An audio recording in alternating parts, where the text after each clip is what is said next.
In this video, I really want to talk to you guys about simply keeping an open mind whenever you are out there fishing. And I also want to tell you about one of the best ways that I think to do that. This is something that I have talked about a little bit on the channel before, but I truly believe it is that important if you want to continue to learn and continue to grow in bass fishing. Now, before we get to it, this video is brought to you by a new sponsor. No, I'm just kidding. This video is brought to you by my apparel company, Fin Fishing. And right now over at Fin Fishing, if you buy a USA made sun shirt like the one I'm wearing, or a pair of my duck shorts like I'm wearing right here, you are actually going to receive a blood stop formula by Buzzer Rock. So this is a pretty cool product in itself. If you've ever hooked a fish deep in the mouth, wherever it may be, all you got to do, if they're bleeding, is spray a little bit of this on it.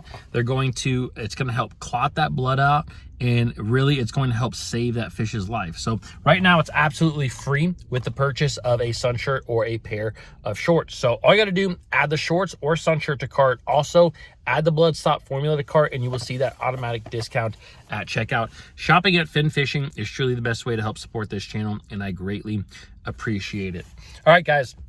As you can see, I'm not in my typical spot. I've actually been traveling quite a bit, and right now I'm in Oklahoma for another couple of days. And I have had the opportunity over not only the last 3 days, but over the last several months now, of being able to spend a lot of time in the boat with other anglers, and spending a lot of time in the boat with anglers who are better than me. Specifically at certain techniques. And there's certain things that you pick up every time you go out and go fishing with somebody. And that's the thing that I believe can help you to simply keep an open mind no matter where you go, is to get in the boat with as many people as you can, because everybody goes about fishing in a little bit different ways.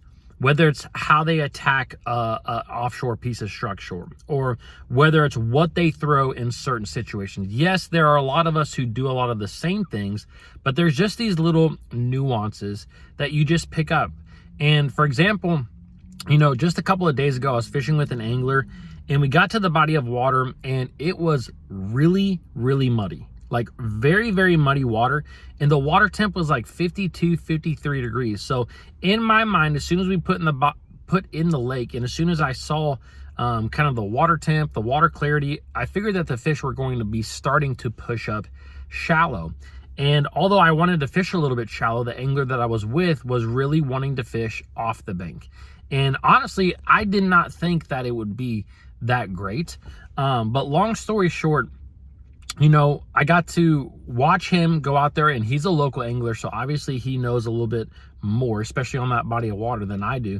And I got to watch him catch some good fish. I mean, he caught one almost 8 pounds. He caught a 6-pounder. He caught some other fish all off the bank. And again, that is something that I may have not done if I was fishing by myself.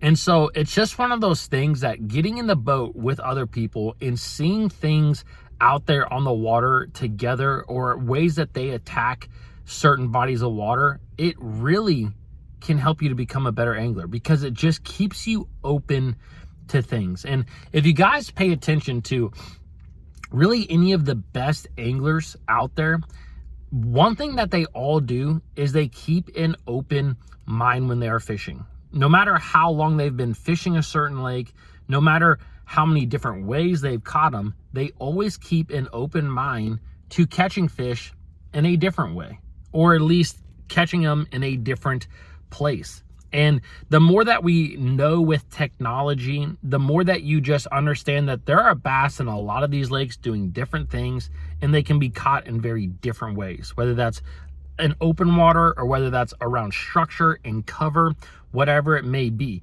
And I know that for me personally, if I look back to a couple of like my best tournament finishes on the Bassmaster Opens, which, look, I know the Bassmaster Opens are not everything, but you learn so much as a tournament angler, going through an experience like a big open and fishing on the same body of water day after day after day after day. You just learn a lot about the fish and how they react to certain situations. And a couple of the best Bassmaster events that I ever had on the opens were days where I was almost forced to have an open mind. And what I mean by that is that there have been days where I've been fortunate to catch a really good limit of bass really early in the day. And when you catch a good bass or a good bag of bass really early in the day, you kind of get in this mindset of like, all right, I'm gonna just go out and I'm gonna go try certain things. I'm gonna go do things that I probably wouldn't normally do in any given tournament situation, because I kind of have an advantage right now. Like, I have a good bag. I'm probably good for what I want to do. Maybe I can find something today that will help me tomorrow. And when you have those mindsets, and when you can go and actually fish in a tournament with that mindset, man, it really just opens up different possibilities, ways of catching them that you never thought of. I'll give you a quick example. A number of years ago, when I was fishing an open, I was fishing on the James River. I was very unfamiliar with the James River, and I had primarily been fishing around a lot of pads, a lot of vegetation. I love fishing around vegetation. Love it with my whole heart. If I can be fishing around pads, vegetation of any sort, that is what I want to do. Now, earlier in this day, I had caught a decent limit of fish. I knew that I was probably pretty good as far as what I needed to get done for that particular day, but I didn't want to run really far because the James River is a massive body of water. You look at it on a map and it may not look big, but sometimes it just takes a long time to get to certain areas, like a really long time. And so I didn't want to like run into a completely different area, completely different creek, get away from kind of the areas where I knew I was wanting to catch them. So what I started to do is focus on different pieces of cover in that area. And when I started to look at that area, one of the biggest things that I hadn't fished were cypress trees. There were cypress trees all over the place, and I had really ignored a lot of the cypress trees. And it got to be a certain time of the day where the water was kind of high anyways, and I just started thinking to myself, like, I don't want to leave this area. I don't want to go fish the fish that I know where they are. So maybe there's some fish that are pushing up into these cypress trees.